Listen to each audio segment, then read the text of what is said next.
Okay, good morning, everybody. What a fantastic turnout.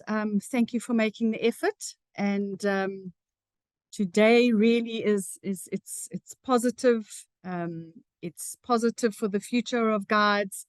And so it's an opportunity for me just to brief all of you on what's been happening with the future replacement qualifications, where we're at.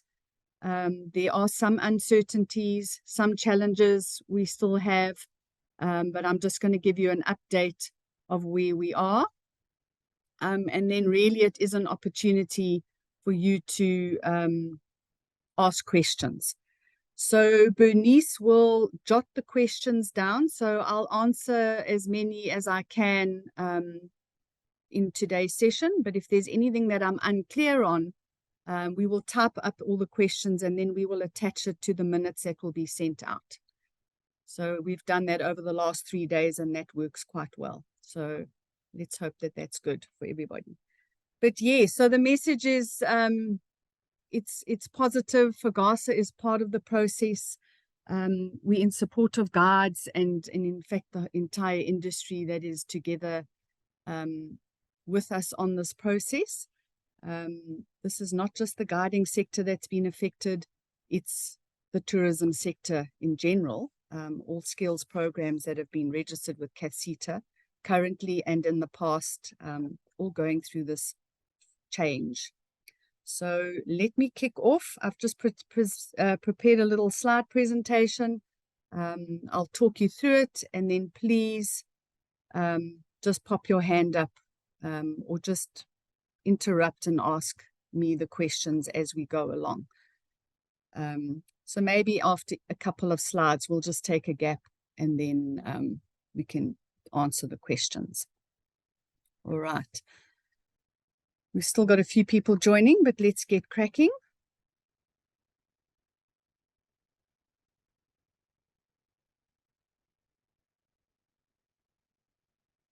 All right, so this is what we're going to cover today. We're going to cover this policy that was issued in 2021 that has now been implemented, which is the reason why there is a change in the qualification for the future. I'm going to give you the background. Sorry, I'm just admitting people all the time, so a little bit distracted there at the moment, but let's keep going. Looking at the background, how did we get to this point? Where are we and what can we expect going into the future? And then right at the end, if there's anything else that anybody wants to chat about, there'll be some time right at the end.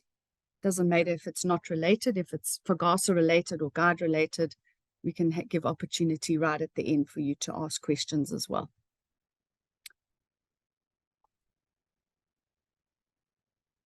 All right, so in 2021, a policy was issued by government to say that there's going to be a transition of qualifications that are being brought into the national qualifications framework, which is where all qualifications should sit. So I say, you might sound surprised at that, but currently the guiding skills programs are skills programs, and they actually do not sit in the national qualifications framework within the occupational sector. They're independently managed and sit within the CASITA management system there. So in 2021, the policy was issued that all CASITA skills programs would expire. And in fact, in June 2023, they expired. So this not only impacts the guiding sector, it impacts all sectors within CASITA framework. And so the entire sector is forced to address this. If you look at that screenshot below there, that is just a shot to confirm that when you go to the SAQA site where the original skills programs would have been registered, they don't appear. So that is just proof that it is already expired.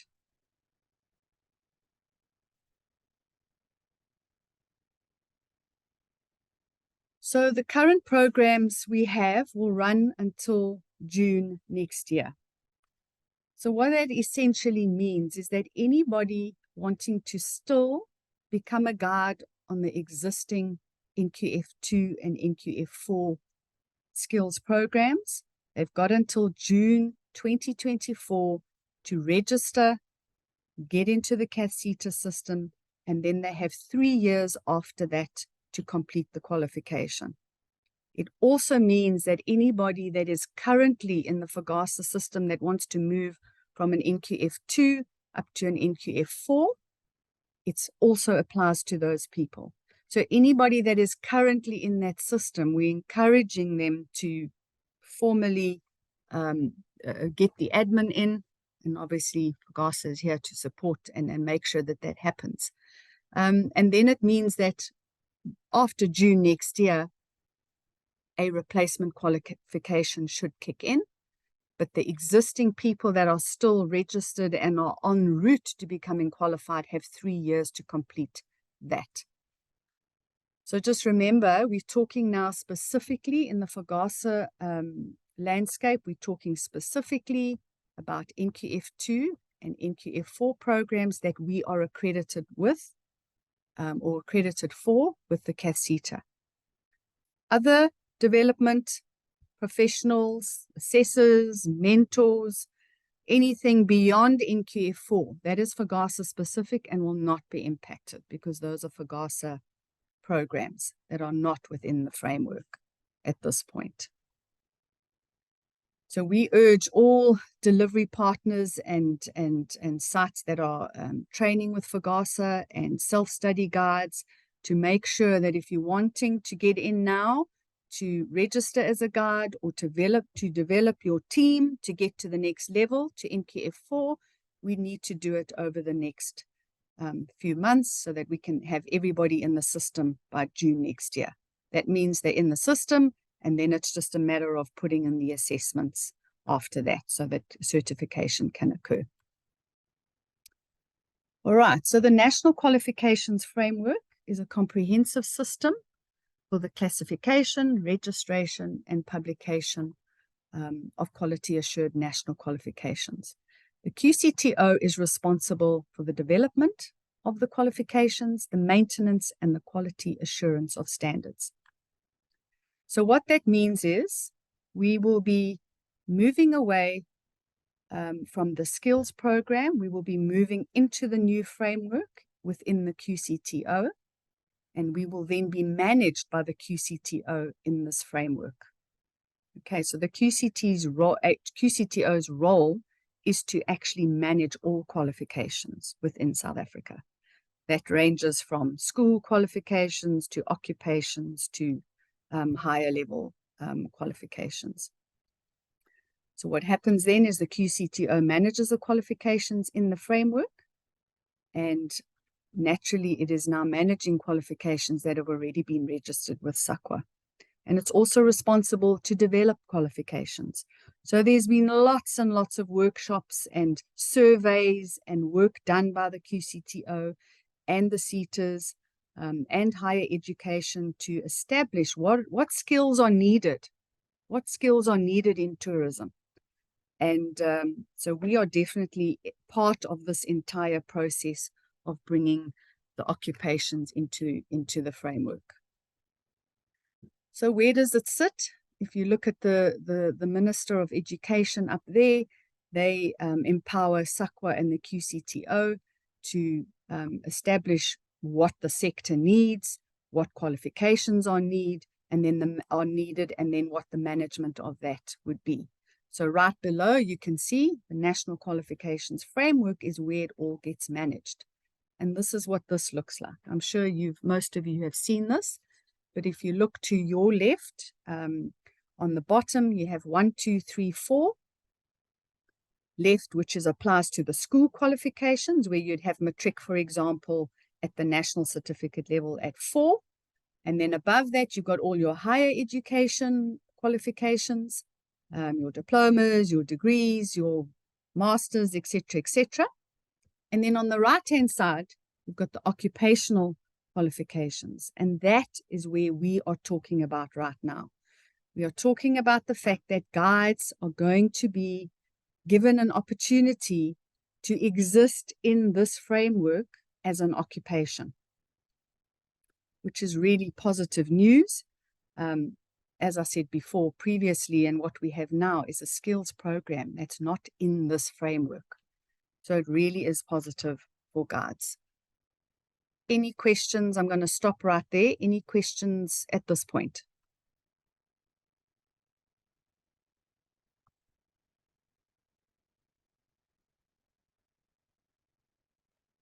Okay, I'm going to carry on. Sorry, Michelle. Yeah, If you can hear me. sure. Yes. Hi, good morning. Morning. Is that It's Warren? Warren, yeah?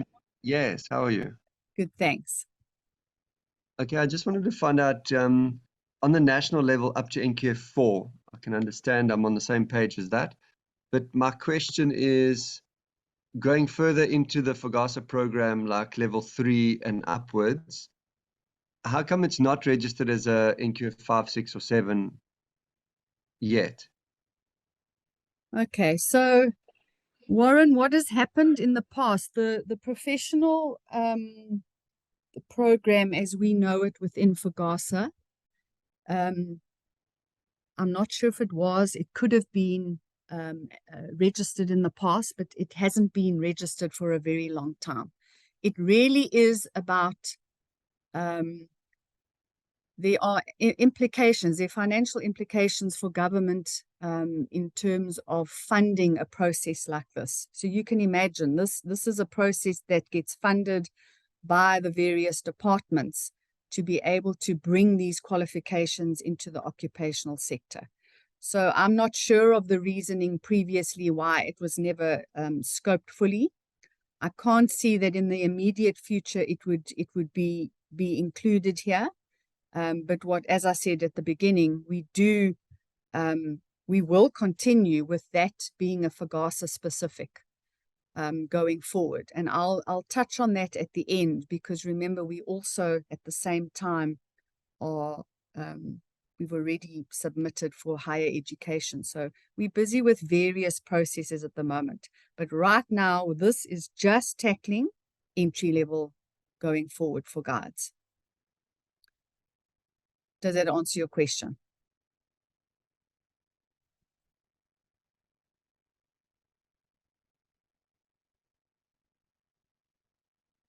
I think Warren might have I think it looks like he had connection issues, so he might not have got all that, but we can answer him in the Q&A.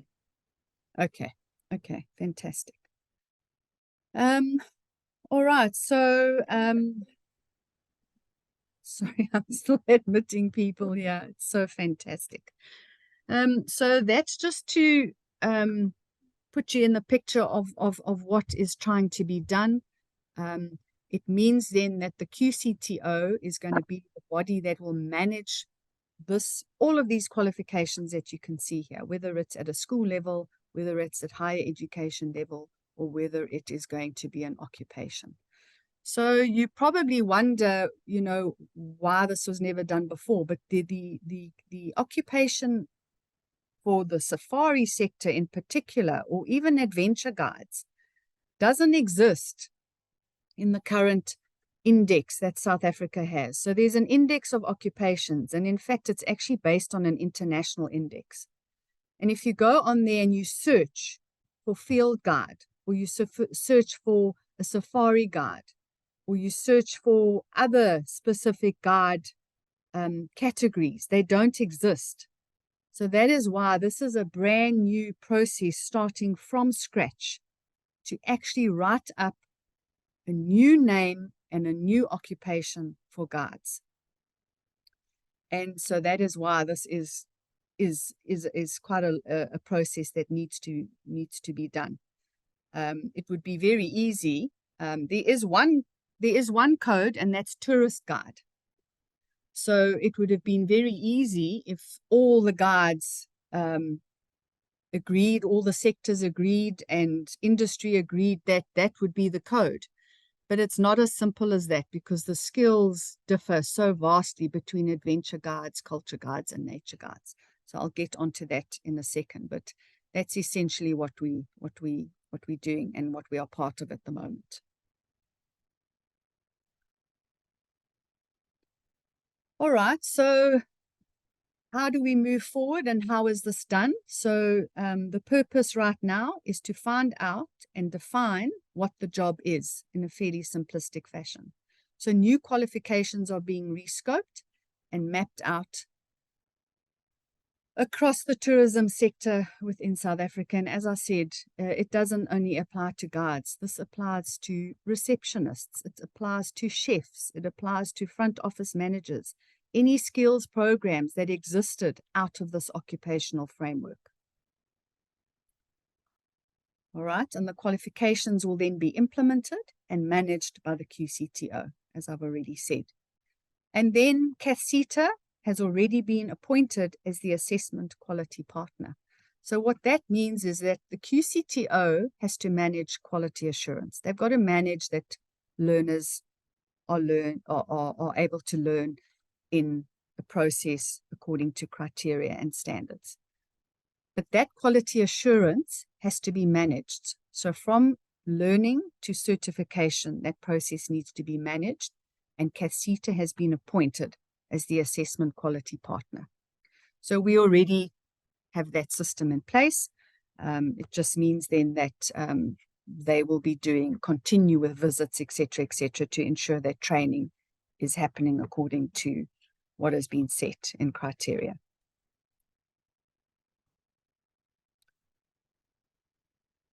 Okay, so all of the talk, all of the workshops, we've had a series of workshops with the sector. And what I can tell you is that the most positive event that has happened is that these three sectors of guides have gotten together, have exchanged ideas, have brainstormed, have really gotten together and are a collective force at the moment with this whole process. And that's how it should be, you know, because going forward, it's definitely the intention of this process to be able to allow guides portability.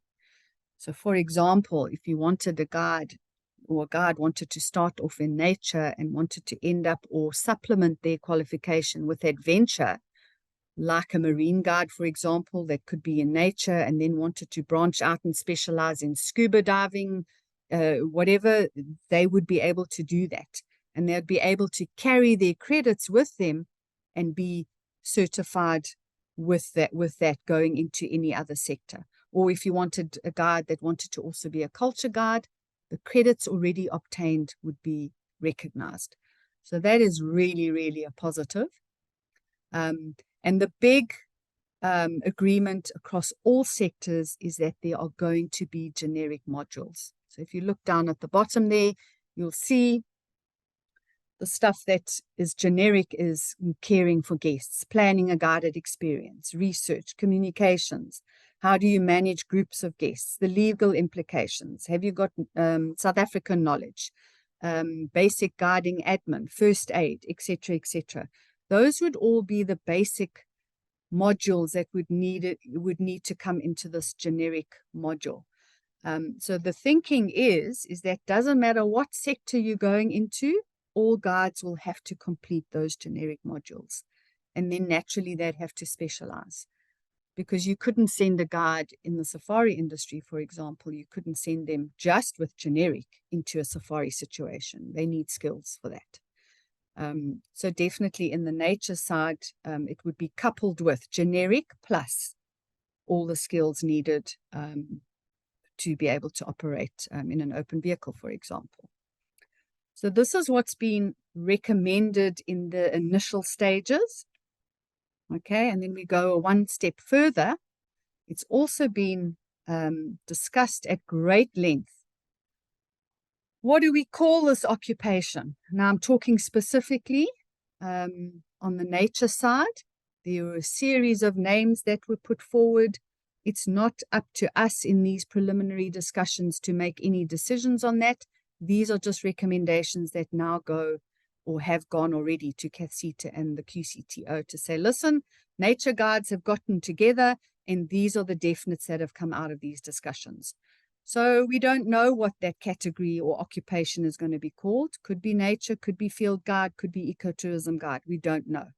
What we do know is that there will be part qualifications and there will be electives. Okay, so very similar to the situation that we've got now. But remember, we're talking qualifications now. We're not talking skills programs. So a guide would be able to get a series of parts or maybe one part and a series of electives or maybe all electives. It would depend. And each portion would have credits that would go against the bigger picture, again, to allow portability. And the other big process that is also happening at the same time is that we have sent a letter through to the QCTO and to CAFCETA that tracker needs to be a formally recognized occupation. So that groundwork has already been done and those letters are in. And the idea here is to naturally give trackers the recognition and qualifications that they deserve to have, and to get them to a point where they could then specialize. So if you had generic modules in the tracker, for example, identifying spur or following, trailing, whatever it is, they would get to a point and then they could specialize. So there could possibly be electives for them too. Maybe they go into APU tracking, or they go into conservation, or they go into the safari industry and they come into the tracker guide team. So that's the thinking along those lines. And again, remember, these are preliminary. This is all the groundwork that has been done. So these are just recommendations. But we believe that that's really, really exciting. And obviously we understand that there could be some limitations in terms of how we structure that, in terms of how do you assess that. That's very much a priority, or would be a priority and would be considered. You know, there would be different methods on how to assess that, and taking into account some of the literacy levels that we do have. So all of that will be dealt with by the community of expert practice once that gets appointed. Any questions at this point?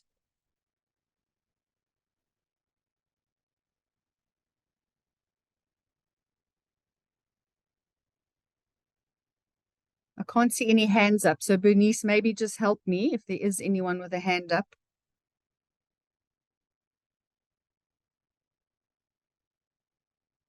Okay, good. I'm going to carry on. I can't see anyone.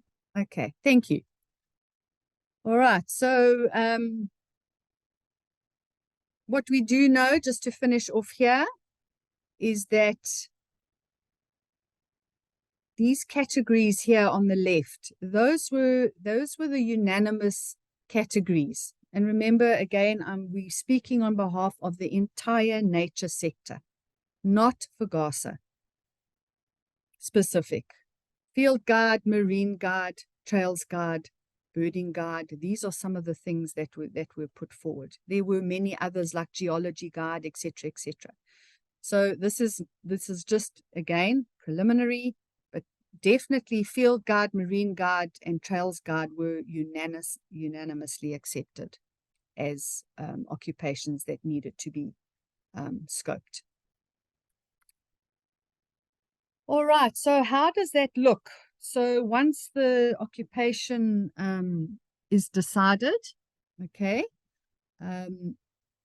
we need to look at the structure. So what would that structure look like? So we do know that skills programs and unit standards won't exist. So skills programs and unit standards are now being replaced by modules. So this is the new language that is being used. There are modules that will make up an occupation. There'll be knowledge modules, practical modules, and workplace modules.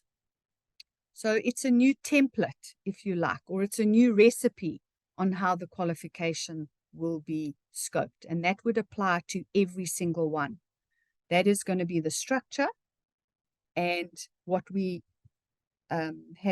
what has been indicated, that you're looking roughly at around a third, and a third. So that means guards would need to learn approximately a third of the total recipe as knowledge. Third needs to be practical activities, and then there is some workplace experience as well. And workplace, again, is not limited to actually working in a lodge, for example. It could be simulated workplaces. It could be, you know, there could be setups where you are simulating a work environment. So there is a difference between work and workplace. So we're talking about workplace here. And I am having another session with all employers next week, and we really need the industry to pull together here. We need the support of the lodges to please make place for these learners that are going to be coming into the system, because we won't be able to achieve this as well as we want to if we don't have industry behind us. And remember, this is not about what a training provider would want. This is about what the industry needs.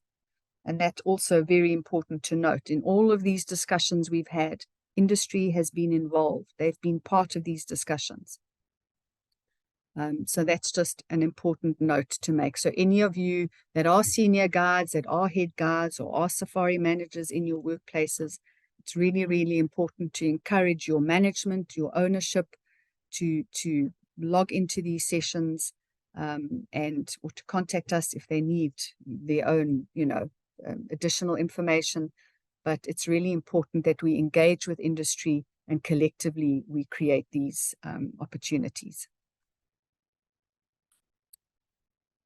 All right, so what does this mean for guards, existing guards?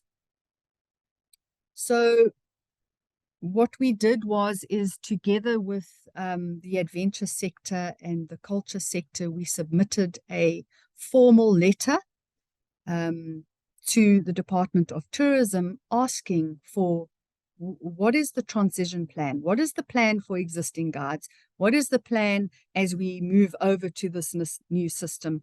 And how can we make sure that there is the minimum amount of impact on the current system? So we are, you know, actively addressing all the change with all the different departments, and we are waiting for official confirmation from the NDT. But what it will mean is that guards with existing CATSETA certificates will still be able to go to the registrar into the future and register to get their cards. The guards will never lose their qualifications. So that is a definite. We know that historical qualifications will be recognized. What it does mean, though, any new guards coming in, so we're talking now post when the deadlines are up, the new occupation, the new training framework, those guards will go to the registrar with a QCTO certificate. So into the future, registrars will be dealing with two types of certificates. They'll be dealing with CATSETA and they'll be dealing with QCTO. So that, so just please do not panic about this sort of thing. Your qualifications cannot be taken away from you. You do, however, have an opportunity, if you want in the future, to be able to RPL. If you want to go the new qualification route, there will be opportunity for that. There will be RPL processes in place, and guards will be able to follow that route if they want to. So we're busy working on those policies. Bernice has already received training on that, so that's also a positive process for the future, which is good, and that will be included in our strategy going forward. Question. Sure. Sorry, I don't know how to raise your hand in this in Zoom. Some of the FGASA qualifications are not CETA. Was it? Accredited. Thank you. Like the biome and stuff. Will those still be valid going forward? So remember, anything that's not accredited will still sit with FGASA. they will be valid. They will be recognized by industry. They'll be recognized by FGASA. They may, we don't know, a biome part or knowledge module or whatever in terms of the structure could be incorporated in the future. We don't know at this point. But anything that is non-CASITA that will remain with FGASA will remain with FGASA. So we're talking specifically here now on the NQF2 and the NQF4. But on that point, what is important to note is that it is definitely going to be possible for guides to be able to move around South Africa freely, and possibly even into the neighboring countries. That was definitely a point that was made at the workshops, that we need to find a situation or a solution or a strategy or a process where guides are not hampered by the provinces that they work in. So that definitely is a positive. So there will be, guides will be able to move more freely. Again, it will be on the onus of the reserve that employs that guide, or the employer that employs that guide, to go, okay, well, listen, you need to have some additional training, because if you're moving from a safari context to fynbos, for example, there may be some additional in-house training that you would need to do, or FGASA already has those structures in place. So that will count in your favor. But there definitely is talk that guides would be able to move around more freely. So I heard, does that answer your question? Yes, thank you. Michelle, can I just jump in there quickly? The biome is actually a registered unit standard with CASITA. Just so that you know. So is birding. Great. Thanks, Bernice, Thank you, for Bernice. reminding me. I'll send you a mail on that then. Chat with over mail. Thanks. Okay. All right. So what happens now? What happens? How are we involved going forward? So let me just summarize quickly. We've had all of these discussions. We've had the drafts. We've had sort of a landscape of what we anticipate that is coming. Now what happens is that a formal process starts. So CASITA and the QCTO will now appoint a consultant to manage this mapping process into the future. And a community of expert practitioners will be appointed as subject matter experts to participate in the writing up of the new qualification. So FGASA is integral in this process. We already have several subject matter experts that have already registered with the QCTO.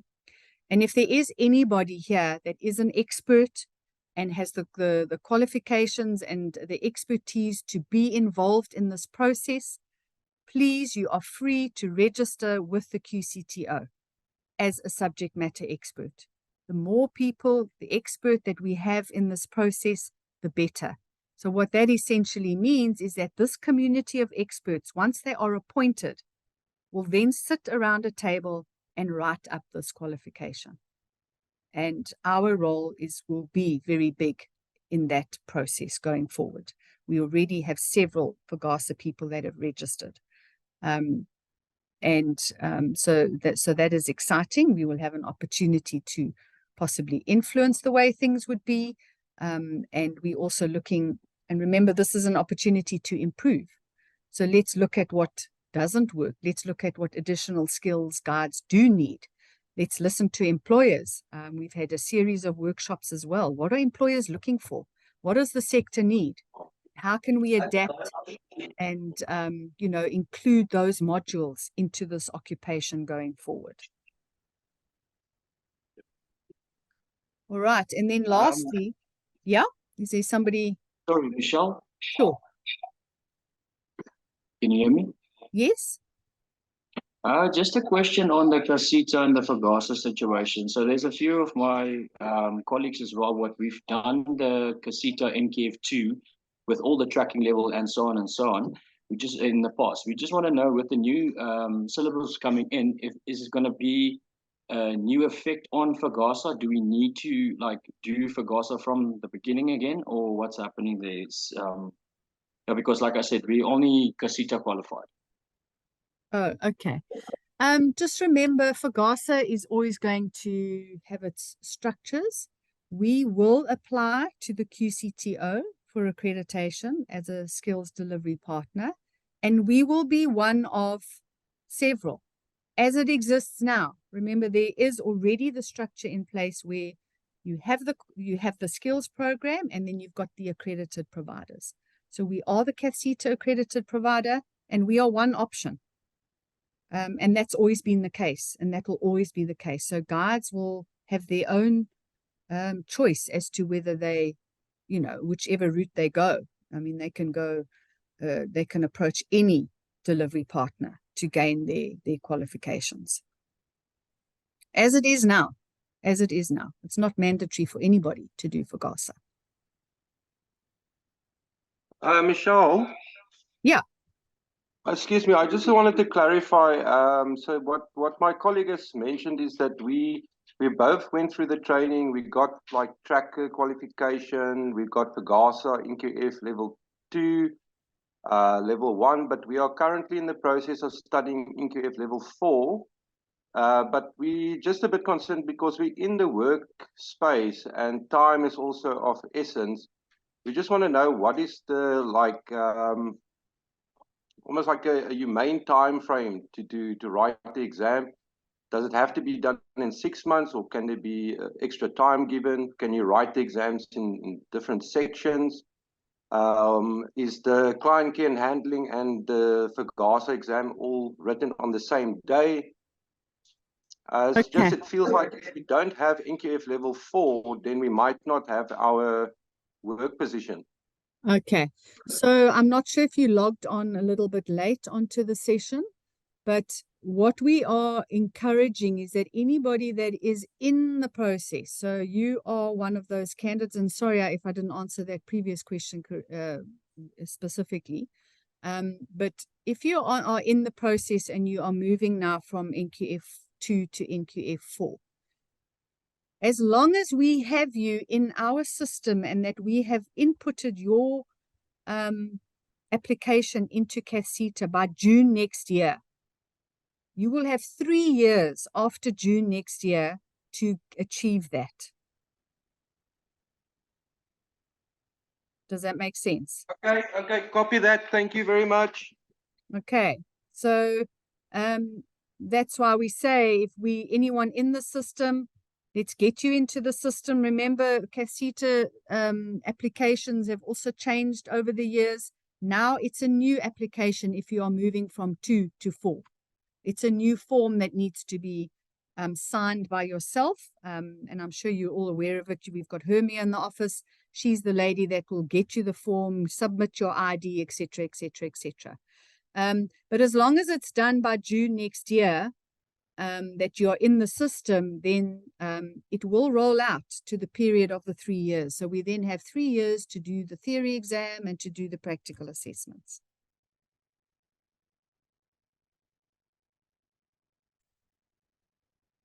Okay. All right.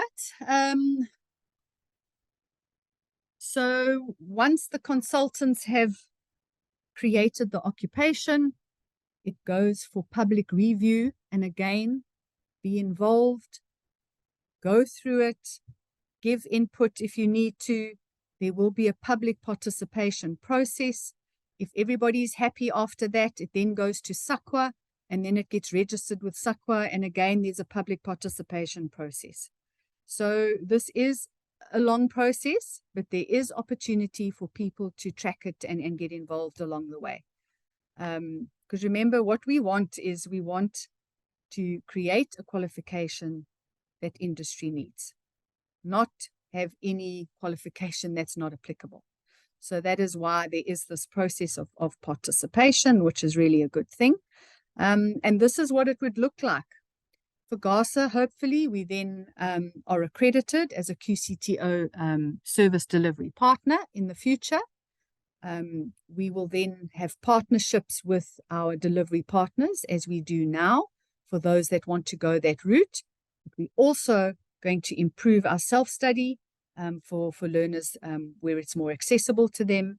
So there will be two options again for learners. If you are going to be registering with FGASA to do occupation, you will go through the training via delivery partner or not, or via self-study or not.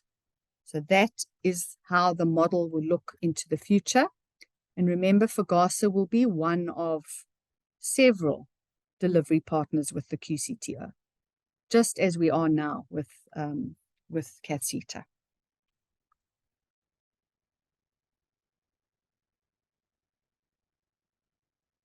All right, so once the learner's in the system, we're now going to talk a little bit about the process of getting your qualification and getting your certificate. So on the left, if you look at the left, this is formative and internal summative assessments. These are internal. So what that means is that these are the assessments and the learning phase that takes place with FGASA and or with one of our delivery or with all the delivery partners that we have. So that means how we currently do things, where we facilitate, we enable learners to learn, we do the practical activities, we do theory, we do projects, we do all of that kind of stuff. That is going to stay as it is. Obviously, it's going to be matched against the new criteria. But that is where we will have control about the quality. And remember, the bottom thread here is that it has to be in line with quality assurance with QCTO and CATSETA, and that will be managed very carefully by CATSETA. So that will be called the internal formative and summative assessments. So that means it will happen internally with FGASA. Then once there is the point where the learners now completed all of those activities, and it's time for a statement of results. I'm just going to use a quick example here. When you were in matric, throughout your year, you studied, you did tests, you did projects, you did orals, whatever you did throughout the year. You then wrote your prelims. Your school submitted a statement of results to Umalusi, who would then trigger the matric exam. This is going to be the same process into the future for guides. The QCTO will trigger an exam, which will be a standard exam or assessment across South Africa for all guides, regardless of where they got their training. So that is a big change that is coming into the future. So once the statements of results are issued, it then triggers that external summative assessment, which is called the ESA. So if you look on the right-hand side here now, any guide, regardless of where they trained or where they received their facilitation, will be eligible to sit for the ESA assessment. Now, we cannot give you any more clarity than that. There are many questions around how is that practically going to be performed? Is it going to be theory? Is it going to be a practical assessment? Is it going to be a combination? How many sittings a year? How is this going to be physically conducted throughout South Africa? Those answers I don't have. But once this is all formal and the structure's in place, we'll be able to obviously have a clearer picture of what that's going to look like. And we're hoping that FGASA is going to be included in that structure because we already have the experience and the expertise to be able to conduct sort of a national sitting type of scenario. And also what you don't want is you don't want learners going to write or leaving facilitation, leaving a training site, and then going and having to go somewhere else to go and do an assessment. So that is also something to consider. So yeah, we don't have all those answers now, but definitely in terms of the process, this is what it's going to look like. So the learner registers, they get all the formative and internal summative assessments that will happen on the training site or at the training site or self-study. Then you get the statement of results. They write the ESA. and then they get issued a QCTO certificate when that's successful. And then they take that certificate and they go and legally register with the registrar. All right, any questions here?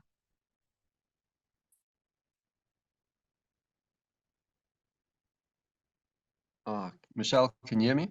Yeah, I have a few questions, please. sure.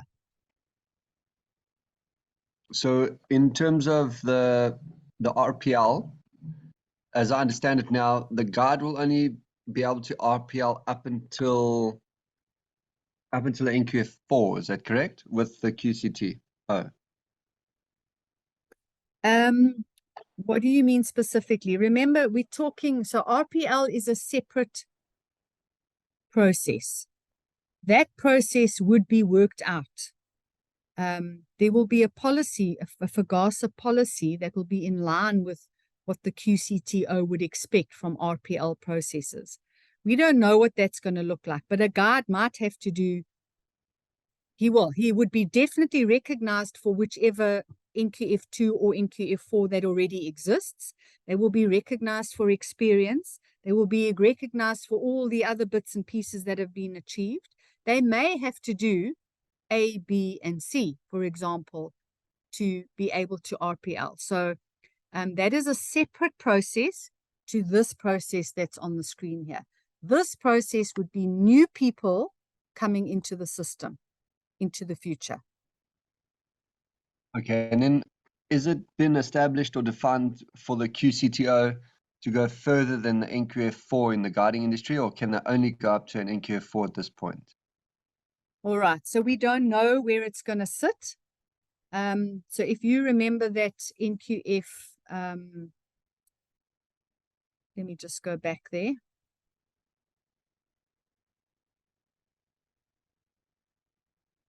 I think it was slide 1 or 2 maybe that you're referring to. Right, so if we go back to this,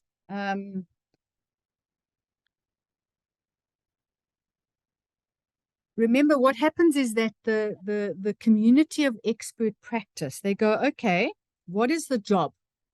All right, then we all get together and we go, this is the job of a guide. These are the skills that are needed. This is the knowledge that is needed. This is the practical that is needed. These are the soft skills that are needed, for example. In addition to all of that, there's all the generic stuff that a guide needs. So when they actually structure this, they go and put a value to each module, which is your credit value to each module. So if you take the current, and I'm just using the current FGASA structure as an example. If you take the NQF2, there are 17 modules. So if we carry that in or something similar, there would be a value that would be put to every module dependent on the level of skill. Once that's decided, then it's all tallied up and then you come out with a value. That value will determine where the guide occupation is going to sit. It may be 4, it may be 5. At this point, and maybe the generic would be at 3. We don't know. So what we do know is, Warren, is that this scoping is specifically for one qualification, for one guiding occupation in the nature sector. And remember, as I said, there's part qualifications. So if you're going to be, accumulating credits, you could be pushed up to a new level by the pure fact that because of what you've already achieved. But for this process going forward, we don't envisage that there's going to be an NQF2 and an NQF4. We don't know. We reckon there's going to be one level. Okay, I understand. And then thank you for that. I also wanted to understand with the relationship, I understand FGASA's got a relationship with CATSETA, and most of our certification is qualified and accredited with FGASA and CATSETA together. Is QCTO going to be a third body, or is it going to be the only body going forward for qualification in guiding? So does CATSETA fall away, or does it still apply with the QCTO? And where does FGASA fit into this going forward? Are you still partnering and accredited with both of those bodies, or will you only be falling away with one of those bodies? Okay, so you might have missed that conversation as well. QCTO is the management body, so we will apply to become a service delivery partner with the QCTO, which means we have to meet all those criteria to be able to be recognized as an accredited delivery partner to facilitate training. Okay, yeah, I got that. Thank All you. right. The CATSETA, remember CATSETA, now let's just go to current scenario. We've got skills programs that have to roll out. So we will maintain that accreditation for as long as that needs to roll out. And from what we've been, the information we have is that it will be 3 years after next year that will roll out for current stuff. Okay. So that is a separate thing. Into the future with the new occupation, the CATSETA is the appointed quality assessment partner. So we will still have a relationship. We won't be accredited with them. We will be accredited with the QCTO, but we will be governed by quality assurance because they've been appointed by CATSETA to manage quality assurance. Okay. So they may, and I'm sure this is how it will work, is they will be doing the inspections on the ground of all the training sites to ensure that quality assurance is in place. The QCTO will be the admin of the entire process from when a learner starts to when a learner gets the certificate. And then if there's a tourist guide that once he's got that QCTO, if he wants to follow that process all the way up to hypothetically saying the NQF 10, is that even a possibility? And how do you achieve that? Okay, so that is not possible right now, and it may be very long for that to occur because right now, this is the first time these occupations are going into the framework, and it's all about funding and capacity by the QCTO, and it's all about skills needs in a sector. So if the safari sector wants PhD level guides, that's another whole process. That would have to be motivated. That is a totally separate. At this stage, we are only talking about this entry level initially. Into the future, who knows? In terms of where the levels go. But right now, we're talking occupation only. And yes, you might be able to go up the level, but those would have to be scoped. So the whole process, like I'm talking about today, would have to be duplicated over a period of years to give guides that route if you want it to be accredited. But that is a totally different process. And then just my last question, so with guides wanting to RPL, we're going to wait until we find out what the process is in due time. Is that correct? Correct. Yeah. Listen, as I said, we're not even accredited yet. We can't even apply because we've got nothing to apply against. It still has to be written up. So we have nothing to apply against. We can't put in our application with CTO because we can't link it to an occupation. That still needs to be written up. So we're looking a couple of years down track here. And as I said, we're pushing for a transition plan. We're looking at timelines. We're looking and going, oh my goodness, June is next year. It's right around the corner. It's months away. A lot's going to have to happen. A lot has to happen. We can't, we would love to be optimistic to think that it's going to be achieved, but we're also hoping that we will get communication from the QCTO and CATSETA to say, listen, realistically, this is the timeline that we're looking at. But regardless of that, we are carrying on with this process because, this affects everybody. So it's important to just keep everybody up to date with where we are. so that there's a full understanding, because we understand, change is always, people get nervous of change, but in all honesty, this is seriously positive change for the sector. It's positive for guides. It's positive for employers, because remember now, you're going to be having, employers are going to be employing guides with a proper occupation, not just a skills program. And in terms of salary structures and all of those sorts of things will need to be addressed by the employment sector. So really, it's very good for guides overall within South Africa. Thank you for your answers, Michelle. I appreciate it. Thank you. Okay. All right. So just in terms of our partners that we have currently, as you all know, FGASA's got a good network and stable of delivery partners and assessors. What does it mean for them? Okay. So what it does mean is that delivery partners and assessors will need to comply with new criteria going forward that are in line with the QCTO.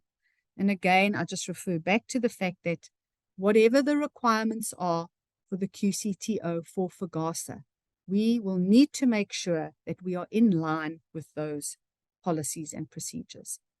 And the only one that we can see where there is a clear difference, because we've studied the policies of the QCTO already at great length, the only one that seems to be evident here is that facilitators under the FGASA banner will have to do a facilitator's ETDP qualification. So we will also facilitate that. We will help facilitators already in the system that don't have that. In fact, there are many that do.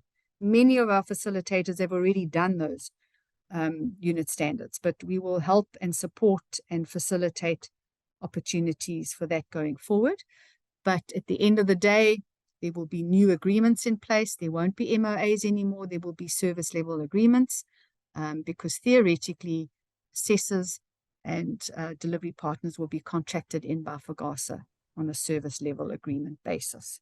So that will be new admin that we're busy currently drawing up, and that we will need to have in place by early next year. Okay. All right. So that's where we're at on the occupation in terms of trades and occupations of this process that we're going through. As I said, it is positive. It's an opportunity for FGASA to really relook its materials, relook at mistakes and things that can be improved. We've had great feedback from the sector in terms of employers, in terms of the additional things they would like to see happen in the training, so that guides are more well equipped when they come to the workplace. So that's definitely a positive. So it really, in general, overall, it's a positive process. It's brilliant for guides. It's really going to place them in an occupation that is recognized formally. And that in itself will just raise the level of where guides sit within the tourism industry. And running parallel to this process, the Minister of Tourism, and I'm not sure if any of you have been involved in those, but keep a lookout for them. They're running a series of workshops across the country and online sessions, etc., etc. You can go onto Department of Tourism and have a look there. They are on a mission to professionalize the tourism sector. They have a professionalization strategy, and they are doing these across the country. So our little process on the side within the occupational sector with the QCTO, this is in line and will run parallel to what the tourism industry is trying to do, what the minister's trying to do. Patricia de Lille is on a mission to professionalize tourism. We know it's the fastest growing industry in this country, and so it really is positive overall into the future.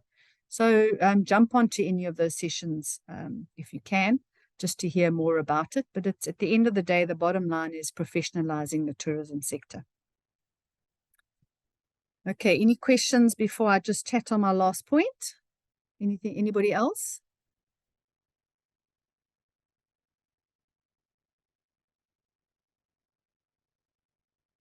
Okay, so my last point, this is now another process FGASA is busy with, which we started a year ago, is an option for guides in the future to get a diploma. So Warren, this could be a route, should you want to go that route in the future. So this is now sitting, if you look back or if you think back to that national qualifications framework, this sits on the left-hand side above the school level qualifications, and this sits within CHE. So that's the Department of Higher Education. We've already submitted our application. We await feedback on that, but we have done huge amounts of work in terms of structuring the curriculum. So what it means is we're giving guides another option. So guides coming into guiding can have an option. They can go an academic route and they can go diploma, which would be a 3-year program, or they can go by the occupational route. So we're just giving guides another option. It also assists with loans and things like that on the diploma side, which gives, guides better accessibility to finance. So that is well on track. We have a fantastic structure. It talks well to the nature conservation diploma. There's some modules and there's some credits that are portable that would be able to be recognized vice versa. So that's also seriously positive, seriously exciting. And that is the timeline on that is not like next year. We're talking a couple of years to get this in place. But again, we've started that process. So just wanted to give everybody an update on that as well. And yeah, it's exciting. And again, guides will have an opportunity to RPL into this if they want a diploma behind their names. So there's lots happening for guides, and it really is incredible for recognition, because it is a career, and that's what we're trying to focus on, is to give them the credibility that they deserve. Question. Sure. The NQF6, back in, there's a few guys I know that have this NQF6 on the level 3 FGASA. Will they be able to go back into that, or do they need to continue completely from scratch to get an NQF6? No, so definitely professional, because it's not credit bearing, but there is levels of experience there and skills that would be recognized for sure. There will definitely be opportunity for professional field guides to RPL on that side. What we're also thinking, because remember, when you accredited as a higher education institution, you are then the institution that's giving the certificate. So we are definitely looking in that landscape to give the credibility to professional field guides there. We could look at an honors scenario, something along those lines where the professionals could be properly recognized. So there could be opportunity to do that within the diploma structure. So the certificates that state NQF6 doesn't apply. They just have to do it from scratch. Which certificate are you talking about? There's the FGASA certificate back in the day. Some of the guys in Northwest, they have that certificate where they are level 3 and stage behind it, NQF6. Okay. Look, if it was a historical and it's a FGASA certificate, it would be recognized. No, it's a FGASA certificate. Well, it would be recognized by FGASA, definitely, but it would have to be RPL. That won't be an automatic, achievement. There would still be some work that would need to be done, but that definitely is in the plan to look at how those guides would be RPL'd. Okay. Gerard? Yes, good afternoon, Michelle. Thank you very much. Please let me know if this I've got 2 questions. If they are not related in this platform, if it's rather for the delivery partners. So there's one thing, first of all, the self-study learners. It may seem to me that they're going to have even more difficulty to build a statement of results. What is your feeling about that? Your thoughts on that? And then the second. Okay, yeah, sorry, carry on. Yeah, the second question is then with regards to moving to NQF6 level. Great way forward. But again, I've got a little bit of concerns with regards to affordability. If it's going to go into that higher education sector, is that not going to cause a little bit more difficulty for normal local South Africans to actually be able to get to that level, even more so than what it is now? So Gerard, this is exactly why we will be bolstering the self-study offering that FGASA has. And the reason for this diploma, if there are guides that want to go that route, the diploma is going to be a blended approach. And that is precisely to keep costs as low as possible.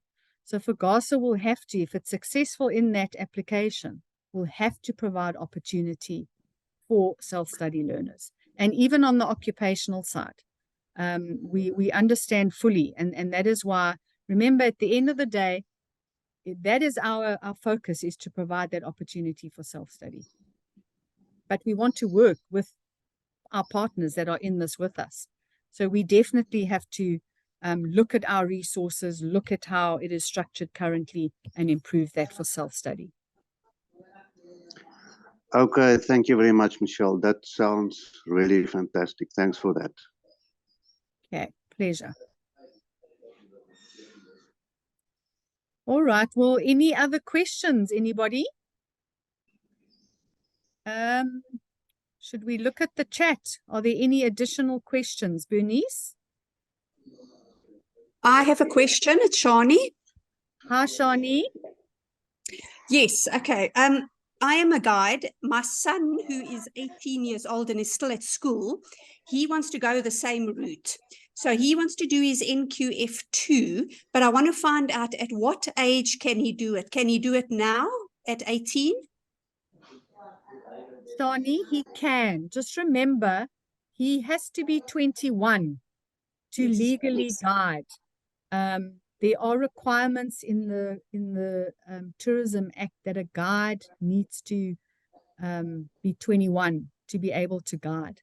So that is a little bit of a stumbling block. But should this, you know, we don't know going into the future if they would lower that age in terms of you know, guides being able to guide. But he can certainly start the process now. Okay, yes, because I was thinking maybe do it before the June 2024 cutoff. Maybe register him and he can do his practical so long. And then he's got 3 years to do his, the practical, I mean. Yes, yes, and get experience and get time in the bush. Absolutely. Okay, no, that's great. Yeah, yeah. Then I have another question. My other son, who's turning 22, he's got his QNF2, and his main goal is to become a trail guide. Okay. So should he register for the QNF4 before June? Yes. Or how so remember, if anything they want, if you want to do what is available right now, by June next year, he needs to have registered with us to be able to follow that path to get to NQF4 for Trails Guide. So by June next year, we must have his form in with his ID, etc., in the office, so we can put it into CATSETA, because he needs to sign a CATSETA application form. Okay, now does he apply then for the NQF4, or does he apply for Trail Guide, or do you have to have your 4 to be a trail guide? I'm not sure how it works. Okay, so if he already is qualified as NQF2, he can apply to start the trails journey. There's a series of steps that need to be done. And ideally, what you would like, what I would suggest is that he also apply to up his guiding side, which is the NQF4. So it would be good for him to do it simultaneously. He can start working towards the next field guide level, which is 4, and then he can also continue on the walking journey at the same time. That's what I would suggest. But he doesn't necessarily have to do that, but I would suggest that. Okay, great. Thank you very much. Pleasure. Sorry, I see there's a question from Antoinette that says, somewhat confused, recognition of prior learning would mean that the current qualifications will have to be assigned formal NQF level. What would these be, i.e. apprentice, field guide, NQF2 and the NQF4, will these remain at the same NQF level? Will these be required before you may enroll for NQF6? What is the NQF6 you are referring to? Is that the diploma? Because the occupational one, we don't have an NQF level yet for. And then in terms of current qualifications, they are recognized historically as they are. They will be going forward, should I say. And then if you do want to move on to the new occupation with your current qualifications, then there would be an RPL process worked out, as Michelle said earlier. We don't know yet exactly what that'll be. So that would still need to be worked out, but you might need to do, I don't know, depending on where you are, it might be an assignment, it might be an assessment, it just depends. So RPL does not necessarily mean just because you've got one thing, you automatically just get assigned the next, what you want an RPL for. The RPL doesn't work that way. There's always a step in there for proving what you're working towards. If you're talking about the diploma, then the same applies. We would have to see, but at NQF4 level to get to NQF6, there would be probably a little bit more work that would be needed to be done. Yeah, thanks, Bernice. So that, remember, that's future. I mean, it may, if you're, so say you have an existing qualification, which is NQF2 level, and you wanting to move, so, and comes June next year, and now you want to RPL into the new process. Because you're at 2, we don't, the new occupation may be at 4. There would definitely be work that would need to be done to get from the minimum requirement of what you've got to get up to that level. But if you're a 4 and it is still a 4, we also don't know what that's going to look like. So those processes still need to be worked out. But the main point is that you can remain on what you've got now into the future, and you can register to guide legally on those, or you can choose, if you would like in the future, to RPL across to get the new occupational titles and qualifications. So I hope we've answered that question.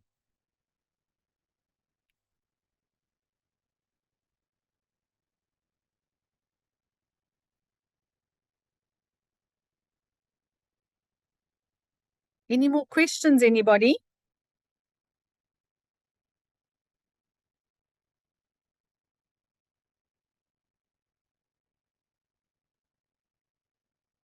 Thank you for all the notes, and thank you for all the thanks. Sorry, I was on mute. This is Quarta speaking. I just want to confirm now if my understanding is correct. So if I complete my NQF2 in 2023 and register for NQF4 before June 2023, I have 3 years from June 2023 to complete my NQF4, and that this qualification will transfer or carry through to the new processes. So that understanding is correct, is it? Correct. Cool bananas. Thank you very much. Correct. Daniel? Hi, Michelle. Thank you, first of all. And I have a question. I'm not sure if that's the right meeting for it. It's more for international students. Should I contact you separately, or can I ask it in this round? I think let's chat independently. Let's set aside some time on that. I think that would be great. A good discussion to have. Okay, perfect.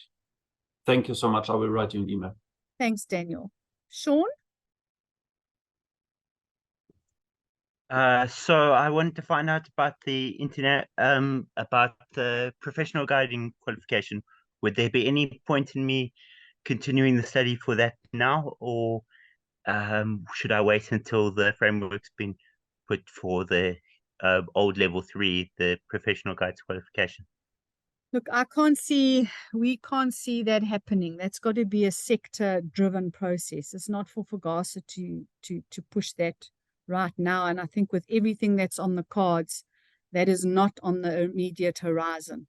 So I would suggest, if you want to continue with your career development, continue to push your own personal growth, then follow the current route. That's never going to change. FGASA is always going to offer that as your own personal career development.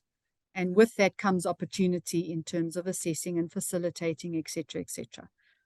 So definitely, I would suggest you continue it if you would like to. There's no point in waiting because it's not going to change. Into the future, let's say 5 years or 10 years down the track, it's actually scoped within the framework. Then again, we deal with an RPL situation at that point. Okay, thank you. And also with the professional field guide, if you did decide you wanted to go the diploma route, it would then obviously count towards that as well, some credits. And sorry, just before we go on to the next question, I just want to go back to what Quartus said. With the NQF4, just remember that you still have to have, on the current system, you still have to have the 260 days of guiding experience. So you've got 3 years to get that in order to obtain your NQF4. Yeah, 3 years. Thank you. Yeah. Got it. Thank you. Cool. Trevor? Hi, Michelle. Firstly, thank you so much for this information session. It's really been great. Just will there be follow-up sessions when you get more information or a better understanding on some of the other points? Yes, absolutely. And in addition, Trevor, I'm not sure what region you are in, but I have been on the road to all the regions. If I haven't got to your region yet, or we haven't had a meeting in your region, please also just come to those if they are in your area. But we will definitely repeat this update session in a couple of months once this process has started, and we will definitely keep everybody up to date.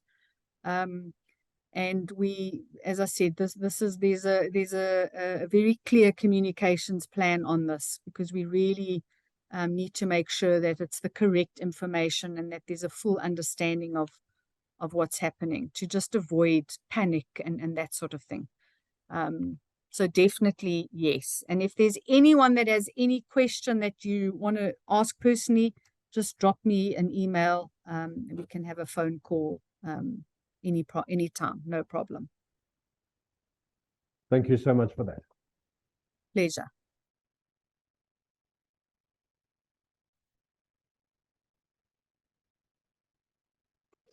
Thank you, Michelle. All right, so we're done. I think if there's no more questions, we can end off and have a fantastic day, and we'll chat again soon. Thank you. Thank Wishing you. you guys Keep all well. the best with your challenging years lying ahead. Yes. Thank you. Cheers, everybody.